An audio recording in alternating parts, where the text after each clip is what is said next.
consider our weird, wacky, wonderful world and share the burden of knowledge. My name is Emily Roberts. And mine is Claire Middicky. Hi, Claire. Hi. Why, hello. So, it's been a little while since we recorded. A little peek behind the curtain for the fans, for our dedicated hordes of fans. It's been like a couple weeks, right? Yeah, it's been a minute, for sure. It's been a hot minute. Like, time, I don't have a grasp on time, like, in any way, shape, or form, but it has been a minute, for sure. Somehow, it's still 2020, so... I don't know how that happened. How we stayed here, unescaping. So, in another edition of Reasons Why My Roommate Gets Mad at Me / Midnight Conversations I Have with Sophia, I asked her this question that came into my mind, and her answer did surprise me. I love a relationship that keeps giving. Yeah, so I asked her, and again, this is a 100% Emily question, so you know it's good. I asked her, if you could only have one bean for the rest of your life, what would you do? What would you do? It's not even what bean. Like, what would you do? Consume? Like, you get one bean. You get one bean for the rest of your life. Someone gives you your final bean. What are you going to do with that bean? I'm confused now. Mm-hmm. I'm deeply confused. Okay, so are you saying that you're only able to eat one type of beans for the rest of your life? Or you just have one bean? Singular bean. Someone gives you one. Can you go and get more beans? No.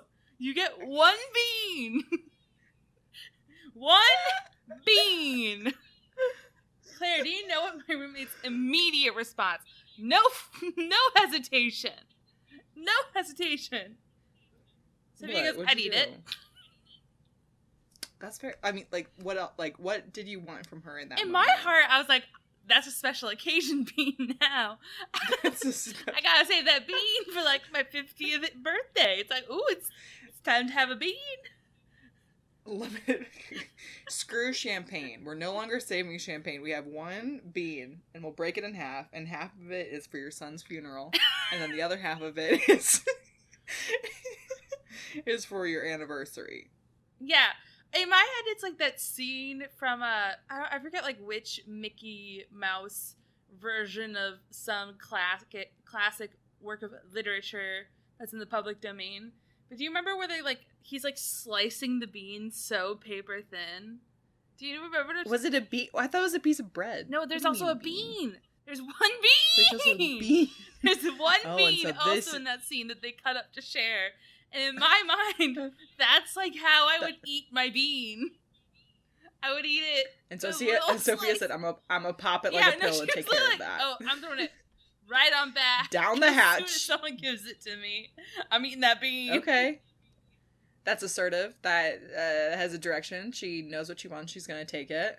She's like, "What else would I do?" And I'm like, "I don't know. Savor it." As someone who eats a concerning quantity of beans, I don't know what I would do. Would probably just throw it back, though, because I feel like that's too much pressure. I don't like being tied down. Like, half this bean goes into, like, a half bean stew. Like, I don't know, like, how do you... I wouldn't handle it well. My thighs are so sweaty. I was telling Emily that I got badly sunburned like 2 weeks ago, and my skin is still peeling. It's really bad, and I'm not happy about it. I've only had one horrible sunburn in my life, and I'm pretty sure it's the reason I have back knee now. Just like trace the roots, the lineage. My back lineage skin of your has back never knee. been the same ever since I really messed it up that one time. That just feels like your body retaliating Probably. against you. Like, you hurt us this one time. Yeah, I feel like I don't trust my body, and I feel like it will retaliate. Because it was a bad burn. I just forgot. I knew that I had a front side of me, and then I just kind of plumb forgot about the back side of me. So, like, the back of my legs... Donzo, Chris. Well, what's gonna be nice is you're gonna have like darker back of your legs and front of your legs now. It's gonna be interesting. I shouldn't say bad. It's gonna be an interesting look. Well, it's also your fault for Also- living in St. Louis where there's lots of sun. Just be like me. Stay in the house in Minnesota where there's little sun. This is the thing though, is like it's not like I've been out and about. This was like the It doesn't one matter. time. I've gotten sunburns in St. Louis for like walking indoors from my car to another building. Mm-hmm. Mm-hmm. Hey, I'm very white. I feel like I should give the sun the benefit of that doubt. Like, to be fair, I once had a dermatologist who was not my dermatologist, just worked in the hospital with my mom, look at me and goes, "You should keep an eye on those moles. You're real pale." And I'm like, well, you're not wrong. So I am pale. I am so pale, and I do have so many moles. My sister likes to look at my moles and be like, "I'm worried about that one," and I'm like, "It's always looked like that, Natalie." Or she saw a vein in the back of my leg because I am so pale, and she was like, she's like, "You're gonna have a stroke." We were in Vegas. We were in in the like whatever the fancy Grecian building is. I don't remember what any of all of Vegas blurred together, and unfortunately it was not because I was drunk. But she leans over, she's like, "I can see the vein in your leg. You're gonna have a stroke / brain aneurysm." And I'm like, "It's always been there, Natalie. I'm just pale." She's like, "It's deep vein thrombosis." And she's like, if you can see like when a vein stands out like that in your leg, like it's a thing. And I'm like, "I believe you. I love you." She's probably listening to this being like, "It's a thing." And I'm like, I know. Yeah, DVT is the thing, for sure. But also sometimes your skin just like is a really scary like window into your flesh world. You know what I mean? I'm so pale. You can truly see every vein and artery in my chest and like coming kind of out of my heart. You can kind of see that. I'm pretty much an anatomy model with how pale I am. I'm just fully translucent. I'm made of slime. I feel like I'm just gonna like hold you up to a window and just see through me. See fully through you. Pretty much. That's why I can't be skinny, because without a layer of fat, you're just gonna see my organs. You're just gonna see all of it. Mm-mm. You don't want to see that. Mm-mm. No, there's a reason why we have a flesh covering. Yeah. True modesty is having skin. True modesty.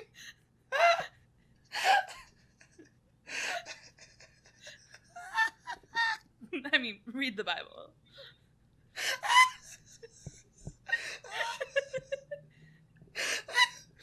Oh, that's... I'm into true modesty. I have skin. Keep my flesh parcel on at all times. It's contained for now. I double layer. I don't exfoliate because I'm a modest woman.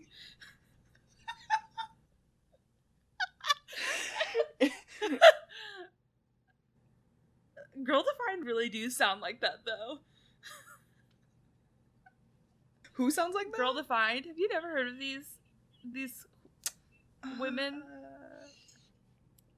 They're a whole thing. You should go look them up.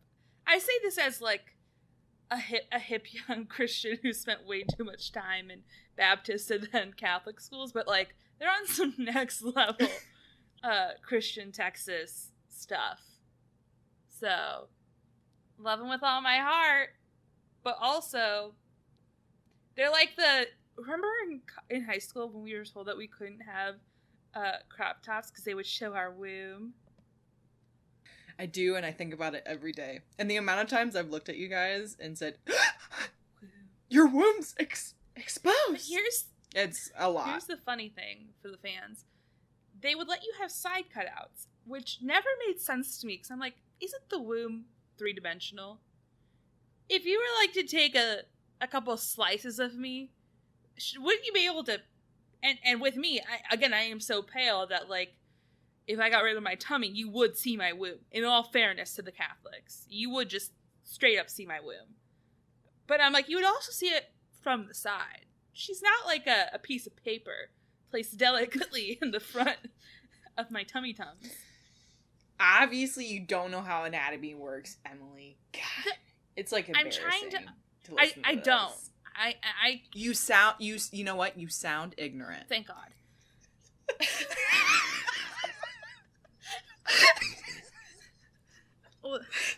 You know how terrifying it would be if I was like, yeah, I'm a history and English major, but I know a lot about anatomy. You'd be like, oh, she's a serial killer.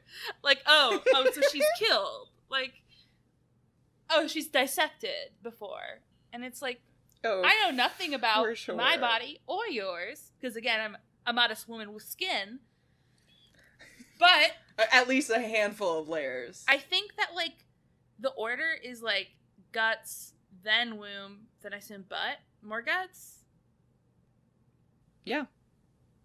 You have a, like, can I tell you, like, and then when you get pregnant, you just kind of squish the guts out of the way.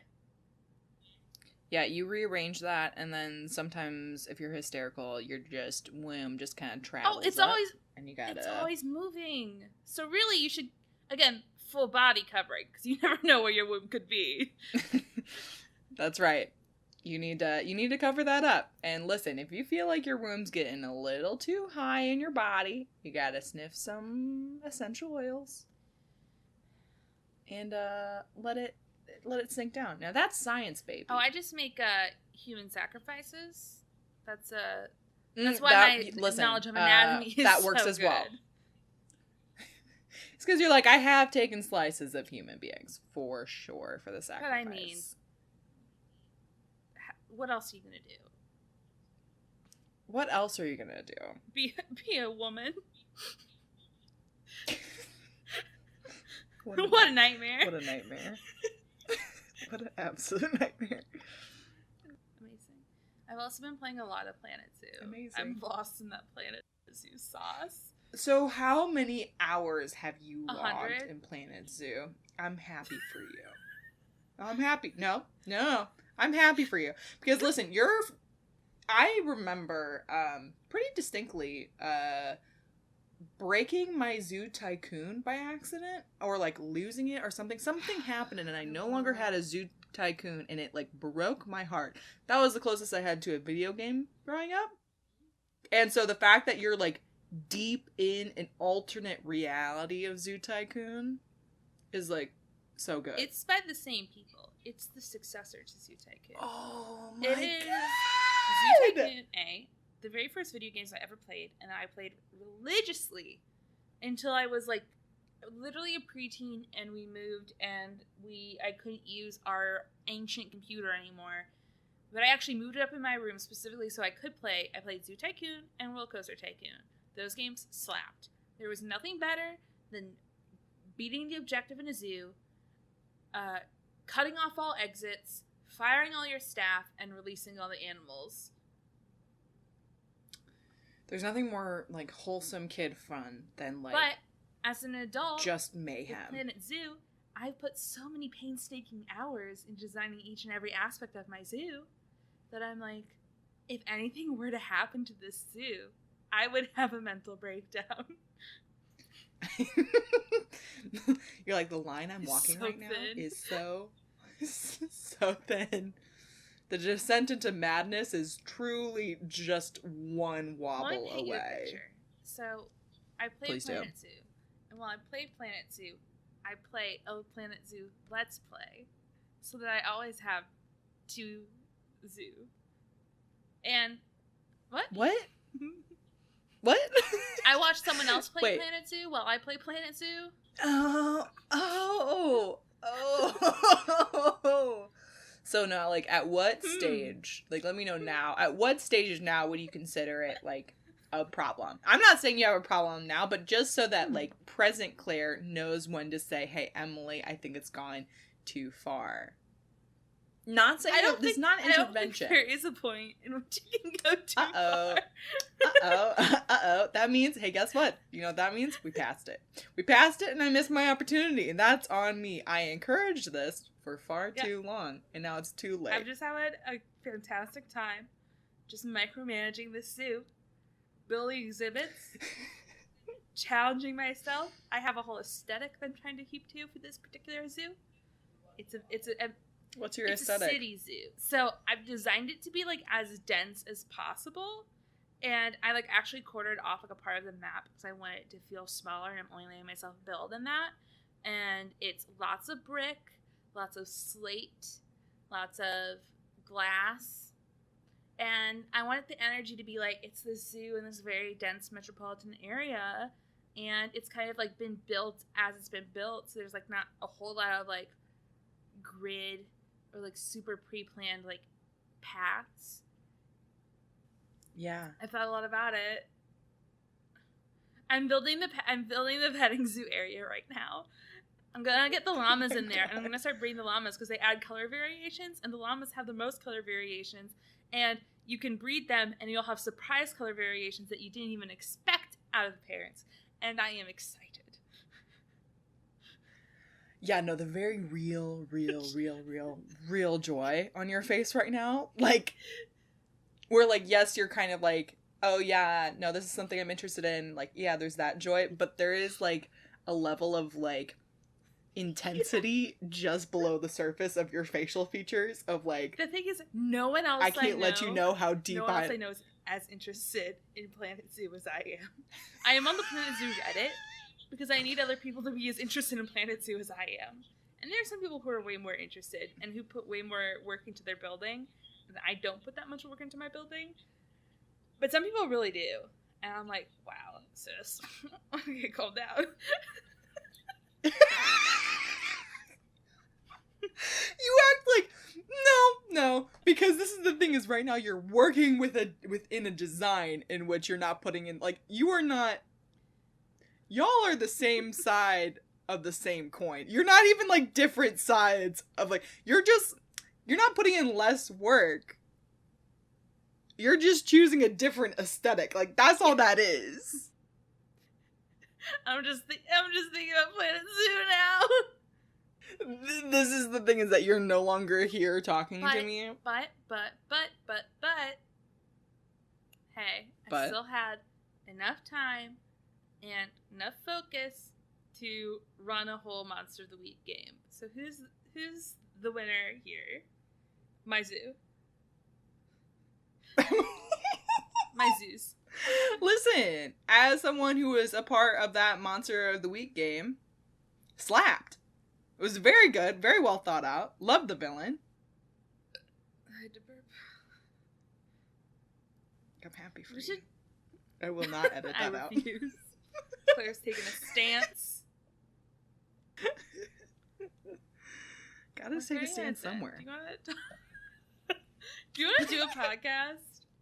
So, this week, I want to talk to you about Chernobyl. Today! Okay.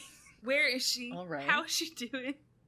Honestly, I would not probably be bad surprised if, like, right? a white woman named her child Chernobyl, thinking it was, like, a really cute... Don't say it that. was, like, a really cute name. I feel like that it has to already exist, Someone right? has to be named Chernobyl. Oh my god, someone's named Chernobyl. Yeah, no, because you said it out loud, that means another person thought of it and then acted on it. I'm sorry. Like, I'm sorry to say that and bring that. It's like Cheryl, but noble. Duh, girl, it's so dark. And, like,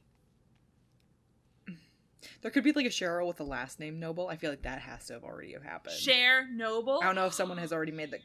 Oh! Dark. This is the thing, is that I feel like every time you, like, name something, a human Cher being Noble or is such whatever, a good character you name, do... though, for, like, a post-apocalyptic game.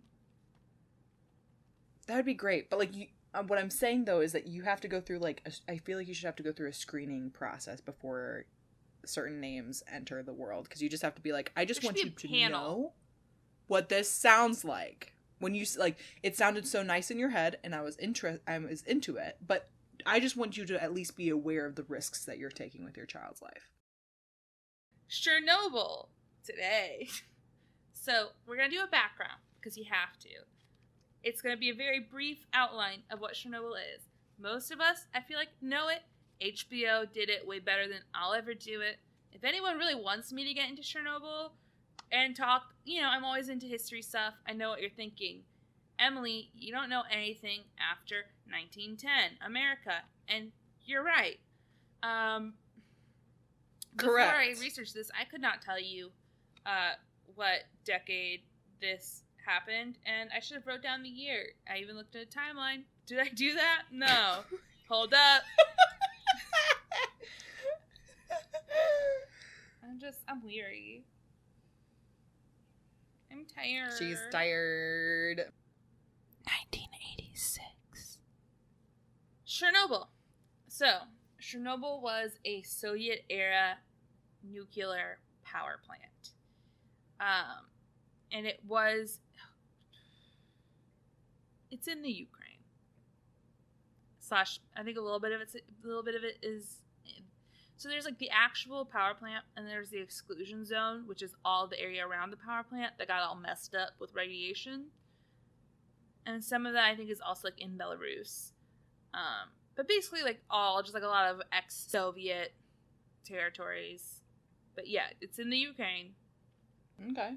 So when I was reading this, I realized I didn't know how nuclear power worked. Still don't. Yeah, I don't even, if I'm gonna be vulnerable in this space, I definitely don't know, really. Like, if I really think about it, I don't know. I learned that all power is just spinning something to make electricity. So how nuclear power works is uranium atoms split. When they split, they produce heat and cause a chain reaction of even more splitting. And then this heat heats up water, which turns to steam, which turns a turbine to make electricity.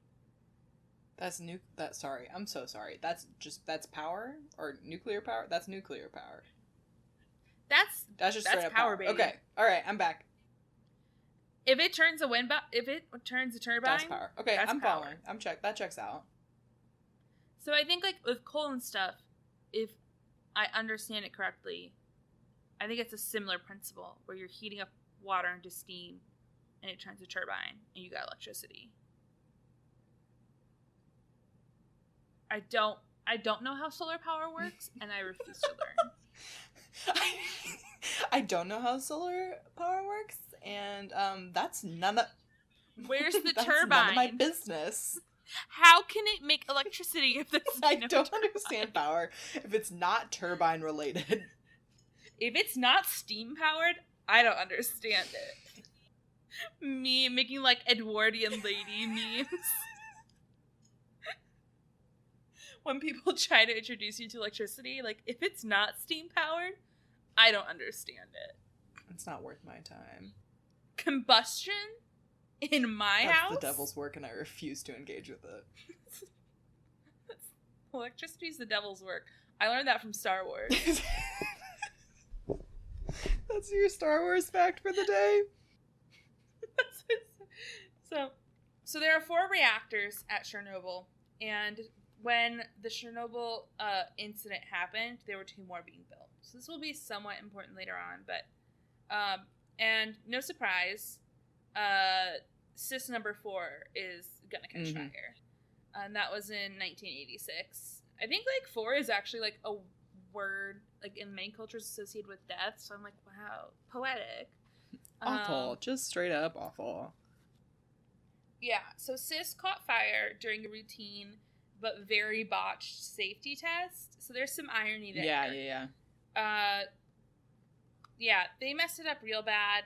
I'm not going to go into detail. Again, HBO has done it. Bigger budget than me. So, and we're not here to talk about Chernobyl of 1986. I want to talk about Chernobyl 2020.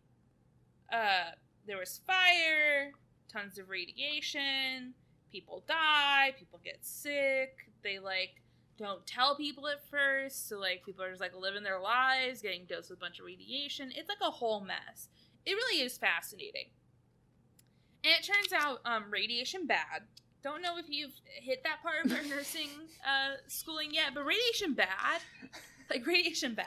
I've gotten that far. That's going to be an important thing to understand. They haven't delved into it further, but I did, like beginning of this semester, aka a couple days ago, they did lead in with, hey, guess what? Radiation, just, like, bad. Radiation bad. Cover your bits up with weird, heavy cloths where you get x-rays. Radiation bad. Oh, for sure. So, and the way that radiation is bad is it damages your cells, and specifically your DNA, and it breaks it all apart. So, this is how radiation kills you, because I was also fascinated by this. And I could get way more into this topic, because some of the ways that people have died from radiation are buck wild, and some of the ways they try to keep people alive after huge doses of radiation is buck wild, and probably very unethical. Uh-oh. But, so short term, basically, all the DNA in your cells gets destroyed, right? So you have, like, this period where you're, like, a normal functioning human being because you have all the cells you need to do. And then as all of your cells start dying, they're unable to reproduce. So chunks of you just literally die until you die. So that's why, like, with radiation, you just see people, like, have chunks of their body fall off. Bad. It's not good. Yeah. That's my official stance.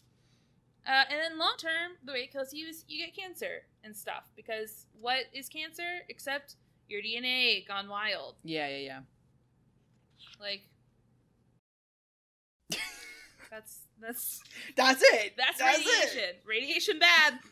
Right? I think we can all agree radiation bad. Yeah. That's what it boils down to. That's the nugget you take also, away from this episode. We also need to understand, too, that, like, radiation is everywhere. We get dosed with mild radiation all the time, constantly.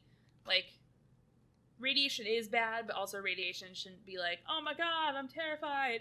My phone's gonna give me radiation, and I'll start glowing and die. And it's like, well, I can't guarantee you're gonna die, but probably not from radiation. Anyways, all that other Chernobyl background stuff is complicated.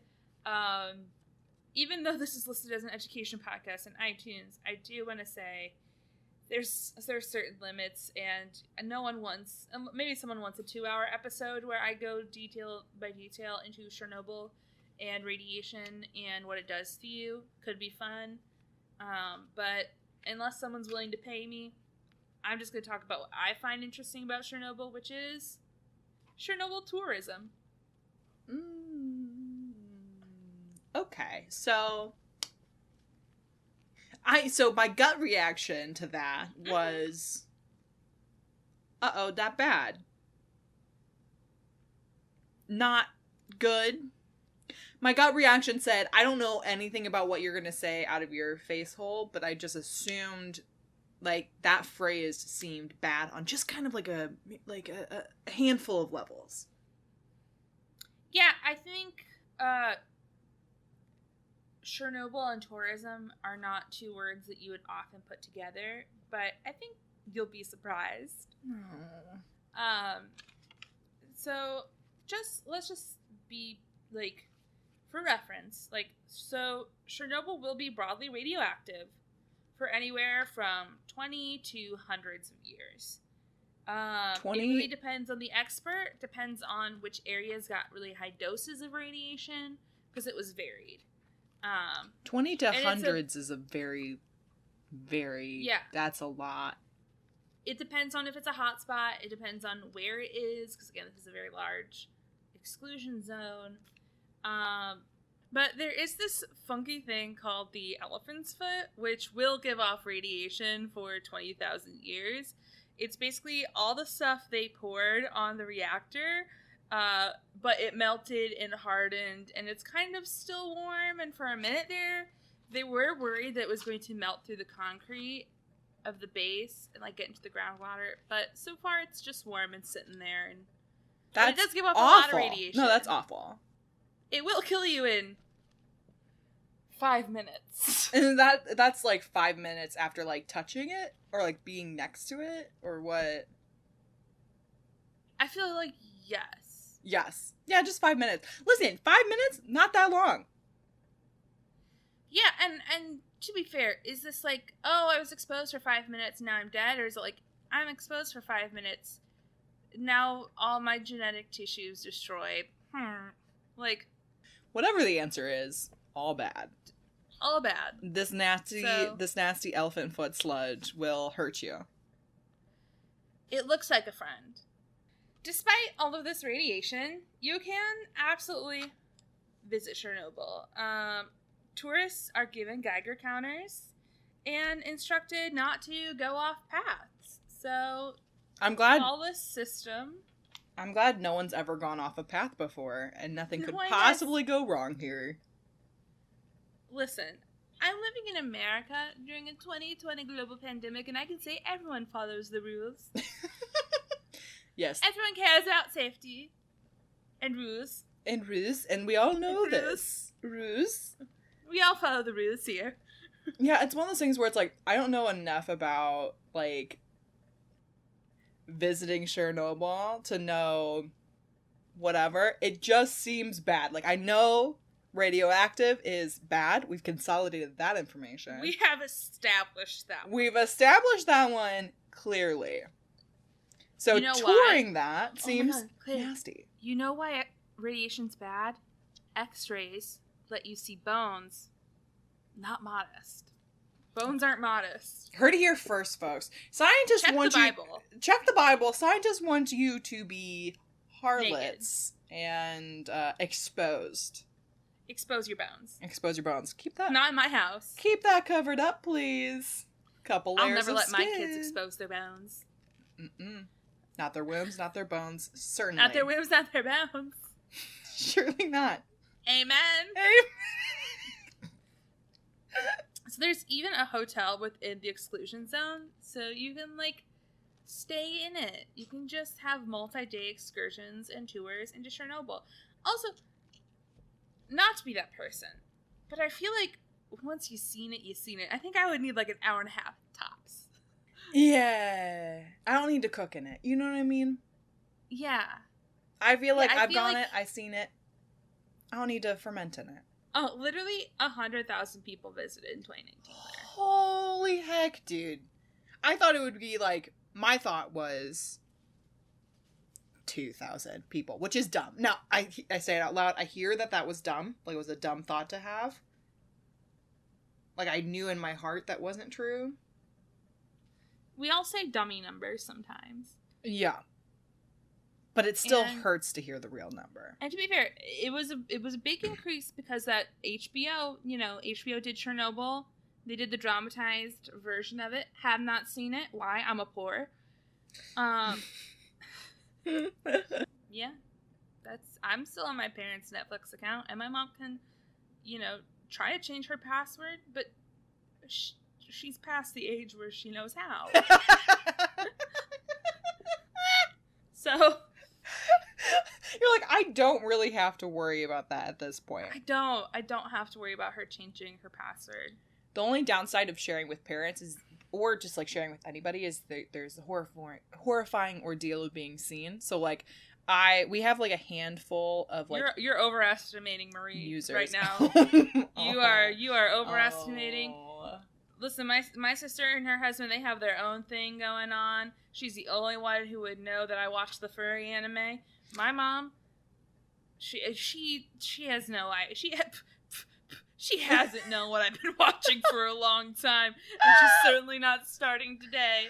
I have to like spread mine out between the different users to be like, oh yeah, the guest one.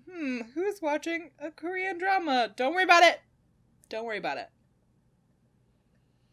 Don't concern yourself with this. Don't concern yourself. So, is visiting Chernobyl safe? It's a yes, but sort of situation here. If you stay on the right paths, you visit briefly, like, just, you're quick in and out, just like okay, we took a picture, now we can leave. Some people are really like that, though, when they visit places. Anyways, you follow the rules, you won't get dangerous levels of radiation. It's that simple. You get tasteful photo shoot with friends, and then you're out of there. And then get your Instapics. There's like a old abandoned Ferris wheel, and that's the one, just snap that picture and leave. But you should not go into dense vegetation, and you should not go indoors, because you can contaminate your hands and your clothing with radioactive dust. That bums me out. As someone who is consistently dirty, like, I am a consistently dirty person, the idea that, like, the dirt could really, really hurt me. Well, what's really, really gonna hurt you is puppos. Puppos? Puppos. Doggos? Doggos, puppos, good boys and good girls. Mm-hmm. When the people of Chernobyl and Pripyat... Say your piece. She's so broken. Pripyat? God. I am so sorry. We're just gonna call it there. I'm not gonna try. Please just correct me. Use the hashtag Chaos Considered. Add us at Chaos Considered. Tell me how to pronounce it. It's a branding. It's a branding. It's a branding marketing. Yeah, it's a marketing situation. So they left behind their pets, and they oftentimes did not have. Well, they didn't oftentimes. They didn't have a choice. They lived in Soviet Russia, and the saddest laughter. The government tried to kill all the pets and all the dogs and livestock and stuff because contamination. But that didn't work. Turns out they didn't kill all the dogs because there's now 250 dogs living there, and you cannot pet them.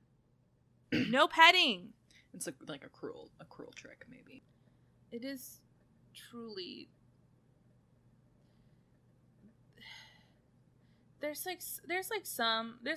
some way people talk about, like, the temptation to sin. Mm-hmm. And I think there is no crueler temptation than a fluffy dog. No wily seductress. A fluffy dog. I'm gonna. Babylon? She's just a Chernobyl puppy.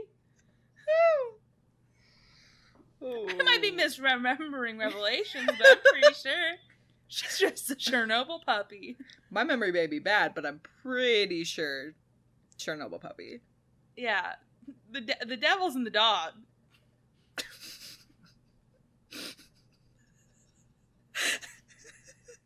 Oh, you're so broken. I'm gonna cut the act. Y'all, we're re-recording my whole part because my recording cut out. Finally, I can get my wine out. Christ. Okay. Opening the wine. We're re-recording this because my audio went out. But now play in the space. Okay. Their fur can contain radioactive dust. These puppies carry carcinogens. Ooh, that's a good shirt. These puppies are considered. I will kill you. Just like right over the boobles. The boobles? Oh, don't touch. These puppies are carcinogens.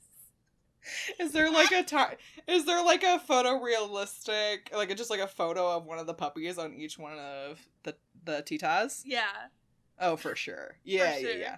Tasteful. Tasteful, and just the right amount of, like, exploitation for, like, Chernobyl tours. You know what I mean? Like, just honestly, the perfect. If we're not selling that shirt, we will. Someone designed a t-shirt that says, "Don't touch, these puppies are carcinogens." These puppies carry carcinogens. These puppies are radioactive. That's probably better. These puppies are radioactive. Oh. Deeply sad. We can all agree. Yes. Deeply sad, very bad, and also don't do it. But also... That would be a lit shirt, though. That would be a great shirt. Ethics aside, that would be a great shirt. We're always putting ethics aside on this show. Deeply So- true. Chernobyl is safe to visit if you follow the rules. But when have people ever followed the rules in human history ever? Can I tell you a story? Can I spin a yarn, Claire? As she unwinds her bottle cap, please yarn me. I thought you said unwinds it, and I was like, Oh, I'm not smart enough for that. Whoops. I used to live with people. Tragic. Yeah. And when I was leaving this place that I used to live with people, I had a going away party where I invited all of my friends. And one of my roommates decided to put up signs that says, don't use the upstairs bathroom, use the downstairs bathroom. But like in such a way that all of my friends, most of whom are fire signs, saw that and went, oh, pee upstairs. Potty party, second floor bathroom. Second floor bathroom, like, we're gonna pee upstairs. My roommate's Don't like, tell me where to go potty. we were like, why are you doing that, roommate? Roommate was like, don't have a lot of control over things in my life right now. And I'm like, all right. Well, Rough, I guess buddy. I don't have control over these friends, and boy, are they gonna potty. They wouldn't have known there was a bathroom upstairs, my dude. They would have just gone downstairs. But, you have provided the forbidden fruit. Oh yeah. You really shot yourself in the foot there. There's the forbidden fruit, the mistress that you chase after of peeing in the upstairs bathroom. You're not allowed to go. Peeing in the upstairs bathroom is like petting a Chernobyl dog. It's pretty much equivalent if you think about It's it. the same thing. Same thing. Anyways, just more ethical. if you tell people not to do something, they're gonna want to do it. Everyone thinks that like their cells are gonna be the cells that are different. Yeah, so Like, sorry. oh. My cells lift, and radioactive material doesn't work on them. I'm sorry. I just finished a juice cleanse, so That's exactly what I was thinking. That was going to be my follow-up. have you heard of kombucha? Because I think I'm good. I think my Listen. cells, there's no toxins. The radiation left my cells. When I was scrolling through YouTube, watching all these videos, one YouTuber posted a video titled "Chernobyl: We Got Inside the Reactor." In parentheses, very dangerous. So glad he's being Like, no, responsible. duh. Come on, Like, y'all. But it was so first of all, the video starts. He pets a dog. I immediately into the video. I was like, I cannot put up with this energy. I know you're not supposed to pet the dogs. By the way, you can adopt a dog. That's a thing. You can go online. You can adopt a dog. They decontaminate them. They deliver them right to your door. That's not true. They do decontaminate the animals thoroughly, so you're not going to have a radioactive puppy. You're going to have a puppy that you are in a long-term committed relationship with, and so then you get to touch him. He breaks into reactor number 5, which, as you recall, was during construction. The levels of stupidity. So would I recommend breaking into one of the reactors at Chernobyl, even if it's not reactor number 4? No, it's all radioactive. Don't do it. They said not to do it. Don't touch, don't lick, don't look, don't just stop. Stop. Don't touch these puppies. These puppies are radioactive. Don't touch them. Don't touch them, dog. God. Okay. That's messy, but I like it. It's messy. Yeah. So would you visit Chernobyl, Claire? Would I visit Chernobyl? I feel like just like no. Honestly, because not to interrupt you, but I'm gonna do it Go for it. anyways. we're interrupters, that's what we do. I feel like we have such cool drone technology that you could probably make a 3D visual experience of like being in Chernobyl and being in some of the places that humans can't go. And you can do that from like the comfort of not radiation. Yeah, I love that comfort of I just feel like I'd be like so anxious actually going through even if I stayed perfectly safe. Yeah. And then at the same time, like, also, like, I don't know. It just, like, I'm not in, like, though it's interesting and it's an interesting piece of, like, history and, like, it's interesting to, like, I get why people want to go visit. It's just not enough for me to want to go there and do it. You know what I mean? That's a lot. It's just also, like,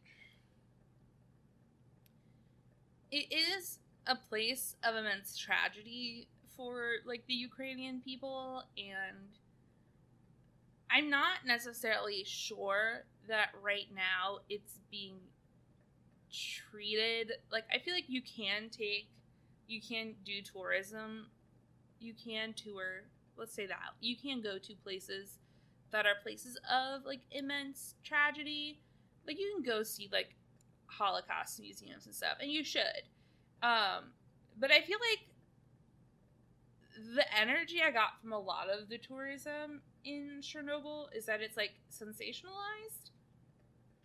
And it's, like, not good. Because, you know, like, radiation is such, like, a, whoa, like, science fiction type.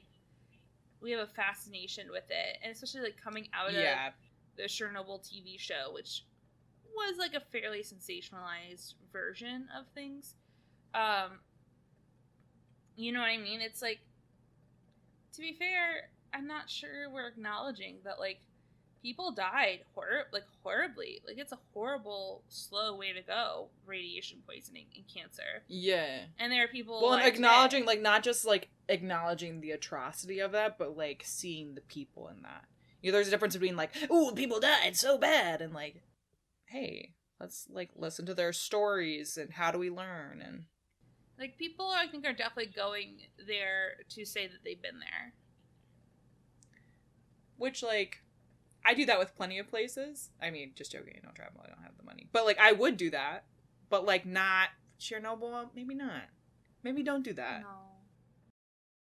How about we just all promise not to pet the puppies and not to exploit places of great national tragedy? Huh?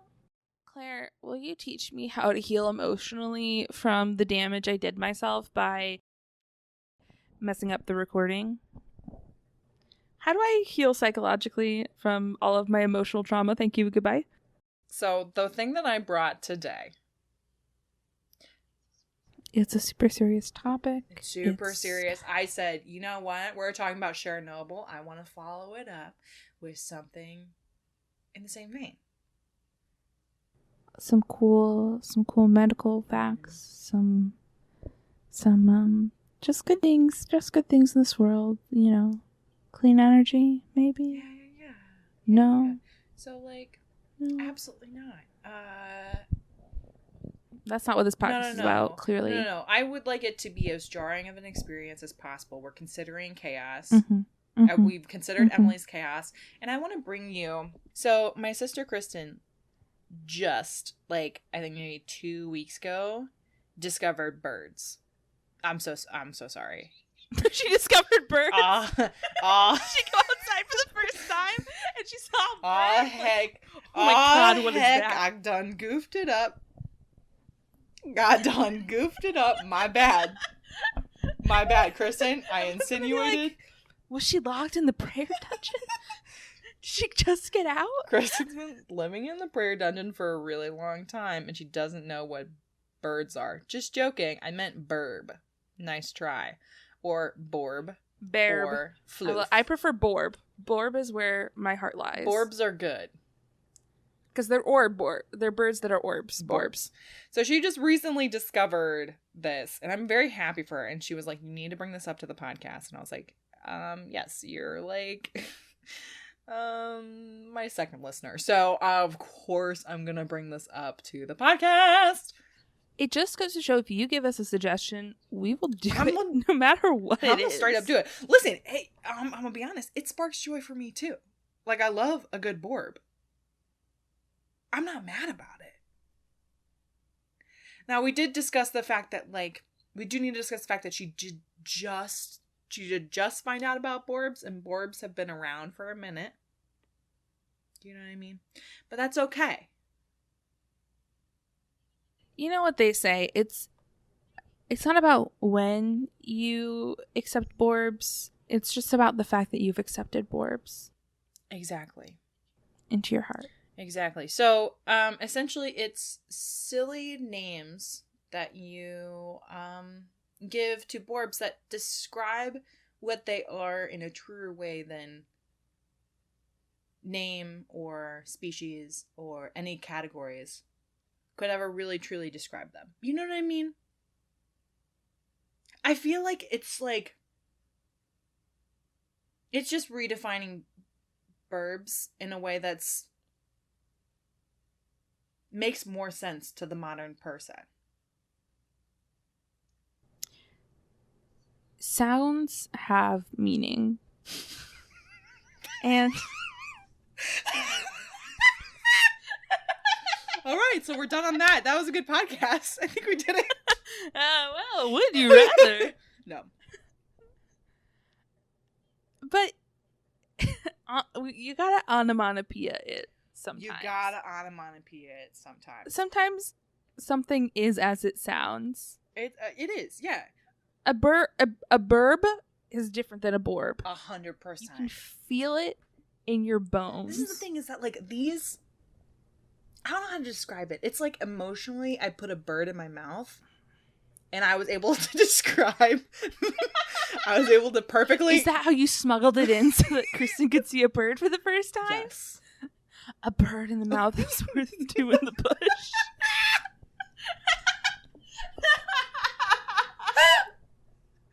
It's like I put a bird in my mouth and like I took it out and I was like, what's the mouthfeel of that bird? Oh, it's a burb. My bad. You know what I mean? Like the mouthfeel of Barb. certain birds are burbs. Certain mouthfeels of different birds are borbs. A borb is, I find that smaller birds tend to be borbs. so okay, I'm glad you brought this up. So I went to the National Arbiter Society. Oh, please. Do the professionals tell us? Yeah, so the and they were careful about it. You know what I mean? They didn't want to box as us they should in, be. You know, because it I feel like it's not definitive. That brings in there's room for arguing, is what I'll say. Okay. What does a barb look like? Just the pointiest bird. The pointiest burb is a barb. Barb. All right, so let's go through what they said they were. So, burbs are often small. So not every bird is a burb. I'm sorry, are they small or are they small? I'm so sorry. I feel Small. God, I feel so ashamed. Please use the correct terminology while we discuss this. It's SML, small. Small. So they said larger than a turkey, not a burb. I don't think they said it's not true across the board, but that's a trend. I would agree with that. I would agree. I wouldn't look at an ostrich and be like, oh, look at that burb. Yeah, it doesn't feel right. The mouthfeel of the ostrich, I can't put that in my mouth. That's a dinosaur. I think I would say that's a dinosaur. You have to be careful with the distinction. Anything larger than a turkey, that's a dinosaur, and it eats meat. Mm-hmm. I don't trust ostriches. Okay, burbs are often... They got kicking legs. Burbs are often round. Often. Not all the time.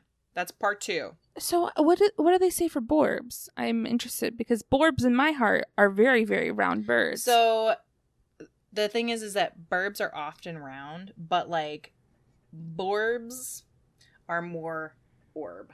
So whereas like, so the thing that they're saying with burbs is like, hey, classics of burbs are like songbirds, not shaped like friends, not like hawks. Mm-hmm. I would agree with that. That's what they're saying. So they're saying that like the borb, the bird orb, that is it's more... a subsection of burb. Yes, is what they're arguing. Okay, I would agree with that. I agree with the professionals. I shouldn't have doubted them. They've gone to school for this. Yeah, they've studied long and hard for this. So, burbs appear cute. They appear cute? I'm so glad you asked, Emily. Tell me more. Their souls can be Sophia doomed. hates birds, so I feel like she would agree with the idea that like she's like I do not like birds. So I'm like, okay, Sophia. they were very careful to say they appear cute. Their appearance can be cute. The soul can hold the literal devil, but they appear cute. They appear cute. So they said like, okay, so for example, so a violent behavior does not detract for the inner burbness. It can be a violent bird, but still. So are we Be a are we burb. deciding that burb is an energy? Is it an essence? Or is it a pure appearance? Because I think if it's just pure appearance, it doesn't matter about behavior at all. Because a burb is a burb, no matter whether it's a murderous burb or a chill burb. Exactly. So what they're arguing is that it doesn't matter its spirit or when it dies, where it goes. If it goes to hell, maybe it goes to hell. If it goes to hell, it goes to hell. Because they pointed out some burbs that have some stuff going on. You know what I Some mean? nasty boys. They're kind of like, hey, look, hummingbirds, a lot of people consider them burbs. And they're like, hey, to be honest, I would agree. Very aggressive. They're very aggressive. They are. I've seen them fight at my grandma's house. Nasty son of a guns. They said the great tit. the great tit in the sky that we all praise. It's a brain-eating monster. Sometimes And? great tits go out there eat brains. Can a great tit give me a lobotomy, please? Well, I think you're gonna want to ask Shrike. That's what I meant to say. They're like, hey, Shrikes are gonna be your lobotomy friends, because they're saying, hey, listen, you'll see a lot of Shrikes as called burbs, and that's great, and that's authentic, and that's true. But they said, hey, listen, Claire, I need you to live in the energy that Shrike is an off-brand Shrek movie. Okay. So if that's the case, now I'm living in this space. I'm not saying I'm not living in this space. If that's the case, the world was gonna roll me. Did I ever tell you that I once had a Shrek themed party? Oh my god! When I was in No, middle you school. didn't. Oh my god! That's all I've ever wanted. Are you kidding me? Are you kidding me? We watched all 3 Shrek movies. My You mom. monster. We made cookies in the shape of the gingerbread man, and we had those like sherbet drinks. We pour Sprite over green sherbet, and it's green like slime. And we watched That's incredible. Or maybe we only watched the first 2. Maybe we only watched 2. I think we owned. We had a Shrek marathon. God, I wish that was me. So, what trauma? So they don't have talons, so they impale prey on the nearest spiked thing so that they can. That's so Not radical. Yeah, so they'll like leave this like kebab of like dead things on a spike for them to return to later when they're feeling hungry. That's just kebab. So all of that is to say is that very cute, definitely a burb. For sure a burb. No one is casting down on this burb. Burbs gotta eat. Burbs gotta eat. I feel like we've talked about essentially anything. Oh, a floof. A floof. So you can be a floof is like another subsect of burb.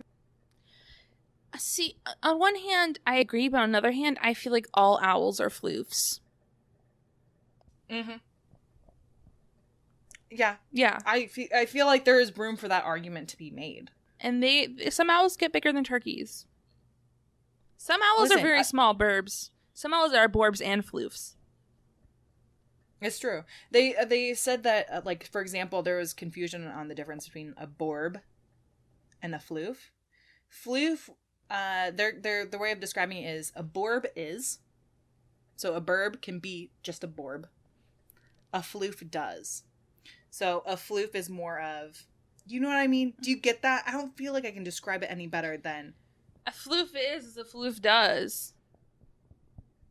You're either gonna be floof or you're not gonna be floof. Exactly. If you get it, you get it. If you get it, you just get it. Like, I'm sorry. Anyway, so I think it's great that we have different names that describe the spiritual mouthfeel of birds, but don't just paint the spirituality of birds. I think we do, as a society, need a word to classify all the birds left out of burb. All of the birds that are too tall, that are too thick. Yes. All those weird kicky birds. Yes. With the big legs and the talons and stuff. Mm-hmm. I think we owe it to them. 100%, I agree. 100%. I couldn't agree with you more. They even said defining a quote-unquote burb means interrogating our impressions, not about the rating. All burbs are good. All birds are good. Heck. And I just really feel like, I think you're right. I feel like we need more mouthfeel type words to describe birds. We'll brainstorm. We'll get back to it one day. Claire, hey, Claire, hey, over here. Yes, Emily? Hey, you want to do a Would You Rather? Yeah, I guess so. We're going to do this real quick because I'm real tired. I'm so sweaty. This is an incredibly bad listening experience. Deeply bad. This is from the article that was like all of the Would You Rather questions you would ever need. And we're going to work our way through. This is number 195. Oh, God. We got content for days. Would you rather always feel like someone is following you, but no one is? Or always feel like someone is watching you, even though no one is? So either feel like you're being watched. Or being followed. Or being followed. I mean, that's just being a woman in America, baby. I was going to say, that's every day, though. If you're paranoid enough, anything could be watching you. I'm across, again, not to triangulate myself, but I can't see the FBI from my house.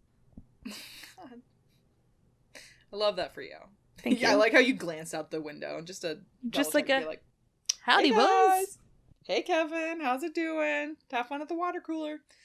Okay, so if I would rather be feel like I was being watched. I'm gonna need you to just tell me what you feel. No equivocating about it. It's hard because I feel both all the time.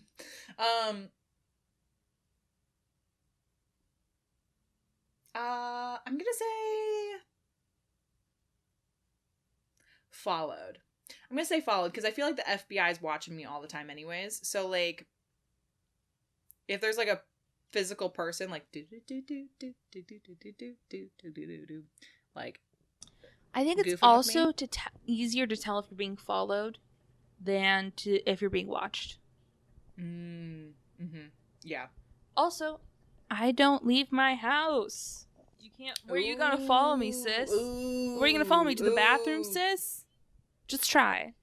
And honestly, if it's the middle of the night and I'm washing my hands at that big scary mirror in the darkness because I don't want to wake up my roommate, then yeah, sometimes I feel like I'm being followed when I go back to bed. But that's just... Oh, for sure. That's just me trying to turn my anxiety off. Silly me. Uh-oh, Claire, we've had a night. Boy, howdy. We've been recording for 3 hours now. But you know what? I promise. Next episode, I'm gonna bring the energy.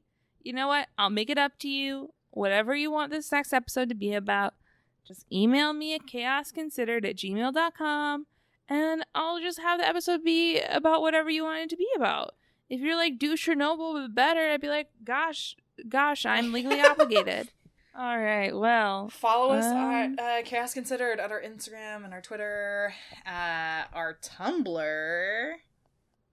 And if you like it and you're into it and, you know, even if you didn't, leave a 5-star review on iTunes. Be like, wow, these are some modest women with skin. these women have skin, and this isn't a bribe. This isn't a bribe. Hey. This isn't a bribe. If you leave a 5-star review and you email me like, Emily, I left a 5-star review. Look, I left it. I'll shout you out. I love an under the table deal.